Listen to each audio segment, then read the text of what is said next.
సంవత్సరాల అధ్యక్ష 525 ఇళ్ళు అధ్యక్ష, అందులో 400 సెమీ ఫినిష్ అధ్యక్ష, 100 ఇల్లు కూడా కంప్లీట్ కాలేదు. అది నేను పుట్టిన ఊర్లో అంకాపురం గ్రామంలో నేను పుట్టిన అధ్యక్ష. నేను ఎలాగానే ఎమ్మెల్యే గెలవని అందరు వచ్చారు.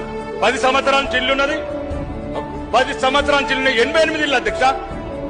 ఇన్ఛార్జ్ మంత్రి ఇబ్బంది పడు, నేను కూడా రిచ్ అన్నా.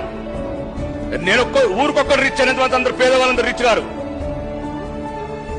80 సంవత్సరాల వృద్ధులు బస్టాండ్లలో ఇల్లు లేకపోయి నేను మొన్న ఇన్ఛార్జ్ మంత్రి వచ్చి నిజామాబాద్ అడిగాను, సచ్చే ముందు ఇల్లు ఇవ్వండి. రాజకీయాలు ఇటు తిట్టుకుంటూ అటు తిట్టుకుంటూ లక్షల కోట్ల అప్పు తెచ్చుడు, 3 లక్షల కోట్ల బడ్జెట్ తెచ్చుడు. ఎవరికి అధ్యక్ష ఇది? ఉన్నోడు అవుతున్నాడు, లేనోడు అవుతున్నాడు. ఏమడుగుతున్నారు వాళ్ళు? పెన్షన్ అధ్యక్ష, 4 అంతస్తున్నాడు పెన్షన్ వస్తుంది, గుడిసెలు ఉన్నాడు పెన్షన్ రాదు. ఇదేం ప్రభుత్వం?